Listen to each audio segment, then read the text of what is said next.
أعوذ بالله السميع العليم من الشيطان الرجيم.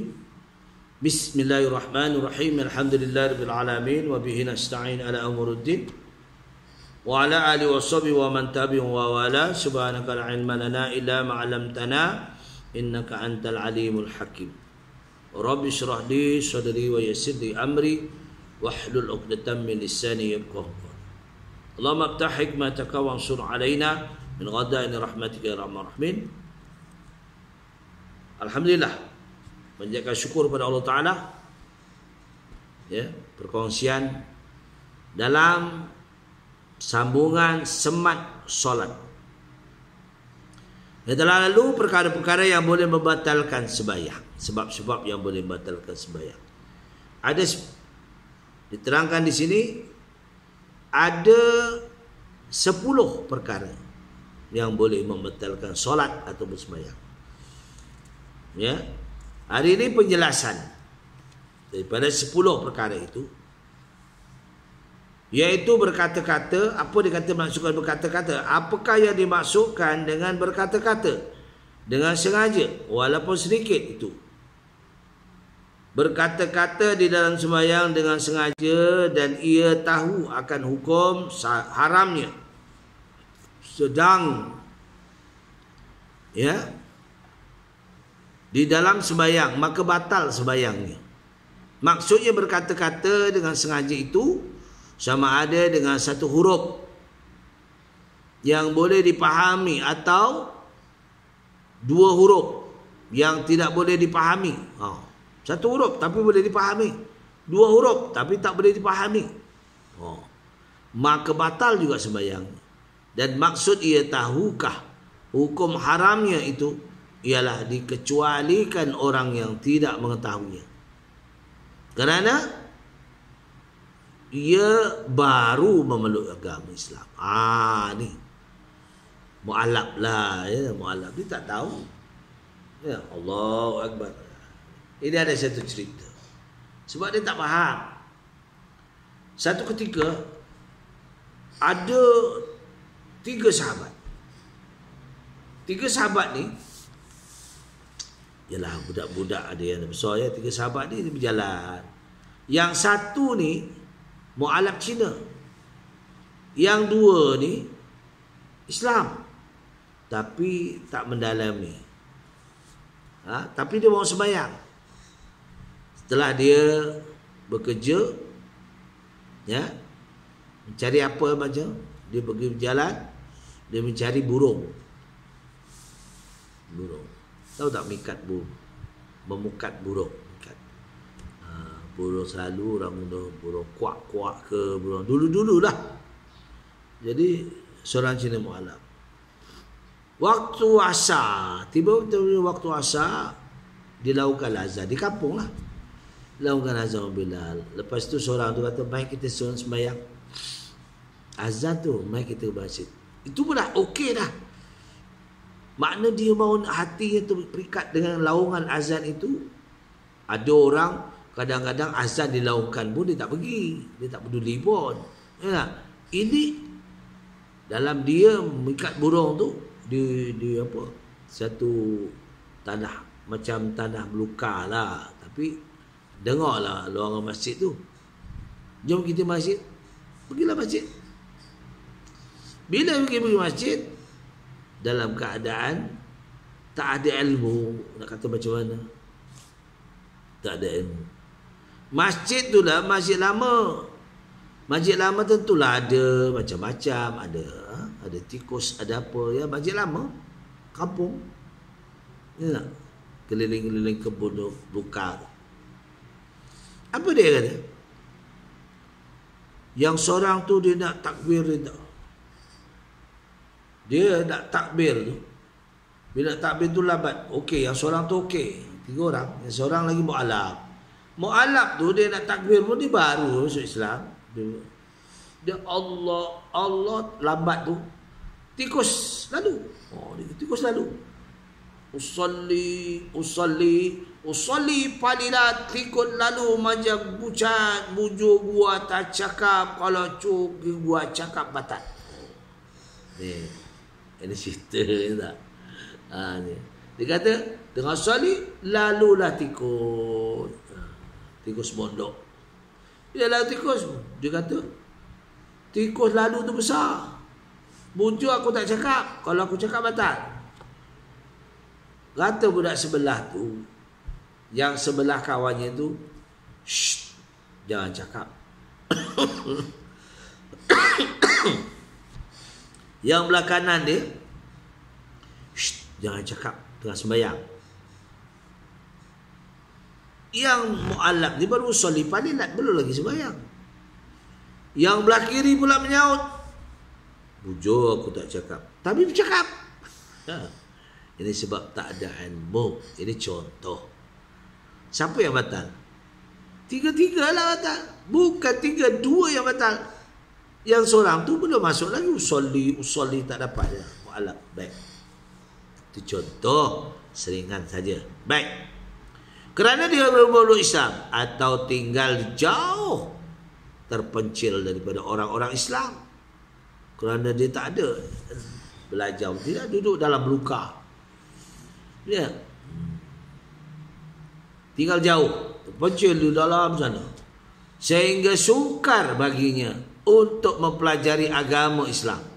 Dan maksud ia, ya, yang diringani di dalam sembahyang itu ialah jangan ia fikir dirinya telah selesai mengerjakan sembahyang, kemudian ia berkata-kata, padahal sembahyangnya belum lagi selesai kerana ada rukun yang tertinggal. Ya, jadi kan, apa hukumnya orang yang di dalam sembahyang itu berdehem atau menangis atau mengerang atau menghembus dengan mulut atau dengan hidung atau bersin?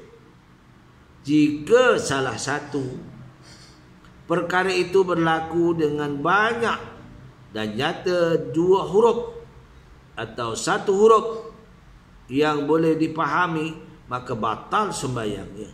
Atau perkara itu berlaku kerana main-main. Dia main-main.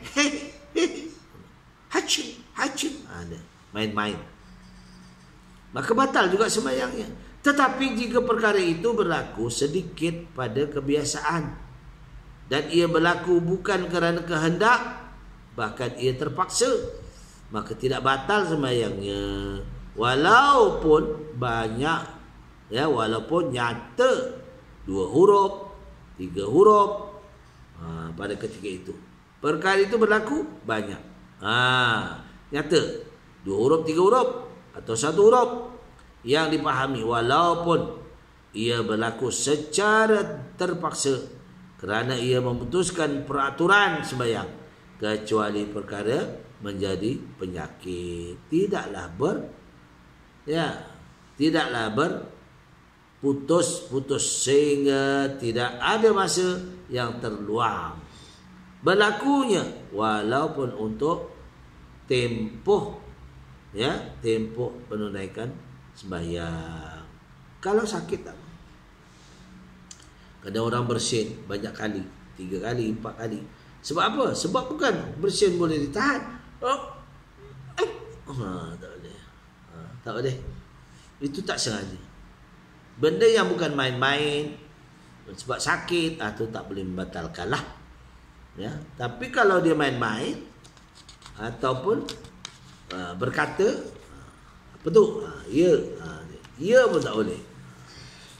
Apa hukumnya orang yang di dalam sembahyang berkata-kata dengan tidak sengaja, seperti tergelincir lidahnya, atau tidak mengetahui akan haram hukumnya, atau tidak disedarinya, masih di dalam sembahyang?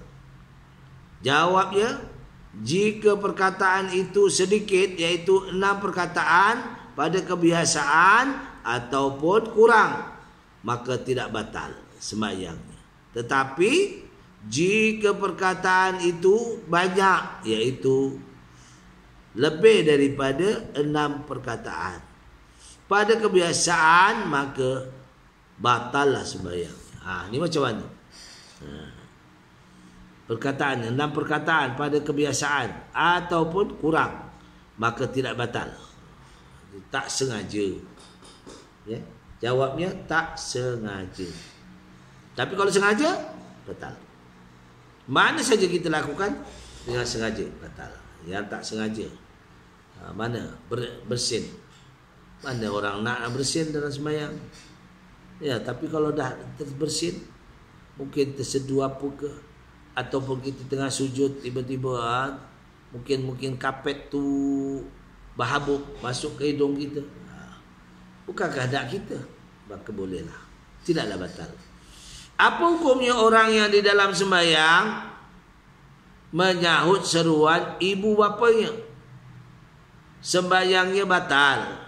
Manakala hukum menyahut seruan itu dalam sembahyang fardu dalam ihram. Fardu. Ya. Fardu adalah haram. Ya. Faham tak?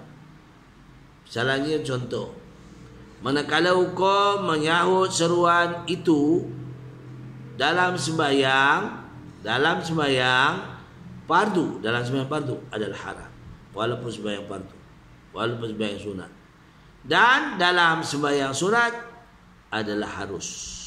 Kalau sembahyang fardu, dia tak boleh, terbatal. Mat, ya, dia sembahyang. Mat, anak yang panggil mat, ya, aja. Menyahut. Itu pun terbatal. Sebab kalimah tu dipahami. Ya. Ini sebabnya kita. Tapi kalau sembahyang sunat dia harus. Dia harus. Ya, bukanlah batal tidak, tapi harus. Boleh. Macam tanya, bang, abang kat mana? Bang. Ya. Bila sebut ya tu. Tapi sembahyang sunat. Tapi kalau sembahyang fardu, otomatik batal. Walaupun tak memberitahu. Ya. Jadi, apa maksudnya? Dia kata, perbuatan-perbuatan yang banyak. Dia katakan. Ya, yang berturut-turut. Sama ada terlupa atau sengaja. Yang demikian dimaksudkan dengan perbuatan-perbuatan yang banyak itu. Atau sengaja. Iaitu perbuatan yang banyak lagi berturut-turut pada adat, ya, pada adatnya, anggota yang apa? Yang berat. Sama ada terlupa atau sengaja, seperti 3 kali langkah berturut-turut, iaitu dengan satu anggota atau dari anggota yang berbilang-bilang, seperti menggerakkan kepala dan 2 tangannya. Perbuatan-perbuatan yang demikian adalah membatalkan sembahyang. Jadi kita tak bolehlah sembahyang gerak. Allahu Akbar. Garu sini. Ya. Apa misal perbuatan yang banyak? Misal perbuatan yang banyak ialah perbuatan yakni bergerak 3 kali. Kita sekali boleh, 2 kali boleh, 3 kali tak boleh. Pergerakan yang banyak. Langkah jauh pun boleh, tetapi nak praktikal payah disebab pakai. Kalau ada tu praktikal. Kita langkah 1, 2, 3, tapi boleh stop, langkah berhenti, langkah berhenti. Tak apa, tapi jangan berturut-turut. 2, 3. Tak boleh. Boleh batal. Ya, yakni bergerak dengan menggerak-gerakkan kaki dan menggerakkan kepala. Ni contoh. Ada orang sembahyang menggerakkan kaki. Misalnya perbuatan-perbuatan yang banyak, iaitu perbuatan yakni bergerak 3 kali, 3 langkah atau 3 perbuatan, seperti menggerakkan tangan dan menggerakkan kaki dan menggerakkan kepala. Termasuklah dalam perbuatan yang banyak itu ialah, ya, lompat yang keji. Ya. Ialah lompat yang keji, atau menggerakkan sekalian badan atau kebanyakan, ya, dari badan ke seluruh badan dengan tidak berpindah kaki. Batal juga. Jadi ingatlah misal-misal tu. Jadi kita misalnya, apa hukumnya perbuatan yang banyak dalam keadaan sangat takut ketika perang? Perang syiddah, ya, al-khauf, syaddatul khauf, dalam perang takut, dimaafkan kerana darurah. Itu lain. Jadi perkara-perkara ni kena kita faham lah. Jadi kalau kita nak gerak, kalau bersin tak apa, kerana sakit tak apa. Tapi kalau dia berhenti kerana, ataupun ada orang sembahyang, kaki sebelah kanan tegak, belah kiri apa? Lepaskan condong. Nanti tegak kiri kanan pula. Tu yang kita, yang dikatakan tu makruh hukumnya, ya. Kita lakukan itu. Tapi kalau yang ini bergerak jalan, kita melangkah sampai 3 kali, batal lah. Kita melakukan apa pun, kalau kita 3 kali batal. Tapi kalau dia ada dengan syarat dia tak menggerakkan tangan, di tangan, dia gatal. Itu tak batal walaupun banyak kali. Ya. Itulah perkongsian kita pada pagi ini. Yang baik daripada kita stop sampai al-khauf, sembahyang takut. InsyaAllah kita sambung yang akan datang. Aku liqauli hazza sabirul lazim walakum. Wabillahi taufiq wal hidayah. Wassalamualaikum warahmatullahi wabarakatuh.